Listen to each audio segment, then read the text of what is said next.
Utiliser GPT-3, l'une des IA les plus avancées du moment en matière de génération automatique de texte, c'est désormais possible pour tout le monde. Dans cette vidéo, je vais t'expliquer comment y accéder, ce que tu peux faire avec et surtout pourquoi moi je l'utilise. Allez, c'est parti!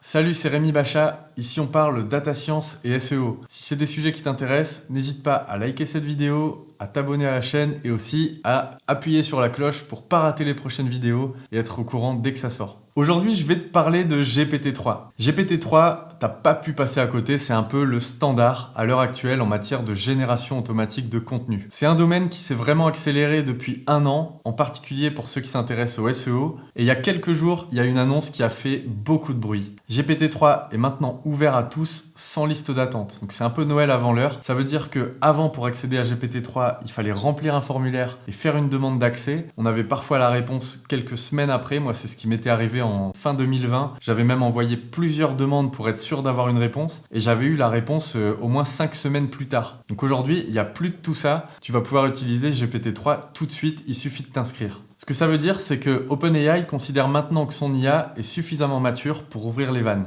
Si tu veux utiliser GPT-3 dès maintenant, je vais te montrer comment y accéder. Et je te dirai aussi pourquoi est-ce que moi je préfère utiliser des outils comme GPT-3 plutôt que des SaaS qui font de la génération automatique de texte. Si tu veux accéder à GPT-3, il suffit d'aller sur le site openai.com et là tu fais Get Started et là on va te proposer directement de créer ton compte. Tu auras un mail à confirmer et puis c'est bon, tu pourras accéder à cette interface-là qui est sur un sous-domaine qui s'appelle beta.openai.com. La première chose que je t'encourage à faire quand tu arrives sur cette page-là pour la première fois, c'est d'aller voir tout ce qui est possible de faire avec GPT-3. Et ça, tu vas le trouver dans Exemple. Et ici, il y en a un qui fonctionne pas trop mal, c'est TLDR. Donc tu cliques dessus et là, tu vas arriver ici. Donc là, tu es dans ce qu'on appelle le Playground. C'est l'interface dans laquelle tu vas pouvoir utiliser GPT-3. Il y a plein de paramètres ici qui te permettent justement d'ajuster GPT-3, de le personnaliser. Et là, je vais juste te montrer très rapidement comment ça marche. Donc tu as un texte, TLDR c'est l'instruction que GPT-3 comprend pour faire un résumé. Et là tu as juste à cliquer sur ici, Generate. Alors ce qui est intéressant de remarquer, c'est que ça résume plutôt bien le contenu qui était au-dessus, ça fonctionne assez bien. Là ce qu'il faut savoir, c'est que c'est brut, on a juste généré, on n'a rien paramétré du tout. C'était juste pour te montrer en 2 secondes comment ça marche. Alors aujourd'hui tu utilises peut-être d'autres outils de génération automatique de texte et tu vas me dire mais pourquoi est-ce que je m'intéresserais à GPT-3 ? Et ben moi perso j'ai 3 raisons qui font que je vais plutôt utiliser GPT-3 en direct que d'autres outils SaaS qui génèrent du texte. La première, c'est que GPT-3, tu le sais peut-être pas forcément, mais c'est souvent le moteur qui est derrière les outils SaaS que tu vas utiliser pour générer des textes. Ce que je veux dire par là, c'est qu'il y a énormément d'outils aujourd'hui qui génèrent des textes, qui proposent de l'IA pour générer des textes, qui sont en fait des interfaces basées sur GPT-3. Donc c'est-à-dire qu'ils utilisent l'API de GPT-3 et ils ont créé un outil par-dessus, quoi. Il y a certains de ces outils qui sont vraiment cool et qui vont apporter des fonctionnalités en plus, mais évidemment,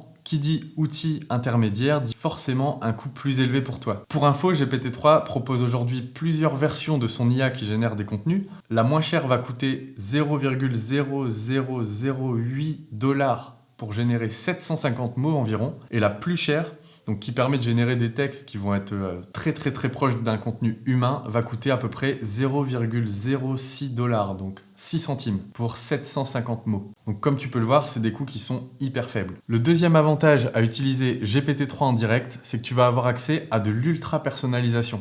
Ça veut dire que tu vas en quelque sorte pouvoir donner des nouvelles compétences et des nouvelles connaissances à cette IA. Par exemple, la spécialiser dans ton secteur d'activité, lui donner des connaissances sur ta société, sur des dates clés de ton secteur d'activité. C'est un peu comme dans Matrix, quand Neo arrive à acquérir plein de nouvelles compétences et de connaissances sur tout un domaine qu'il ne connaissait pas avant, en à peine quelques secondes, pendant sa phase d'entraînement. Et l'avantage avec la personnalisation d'IA, c'est que tu vas pouvoir en faire exactement ce qui colle à ton besoin. Si tu veux rédiger des contenus très longs, si tu veux qu'elle ajoute des mots-clés, si tu veux qu'elle ajoute des balises HTML, si tu veux qu'elle ait un style particulier, un ton particulier, tout ça tu vas pouvoir le paramétrer toi-même.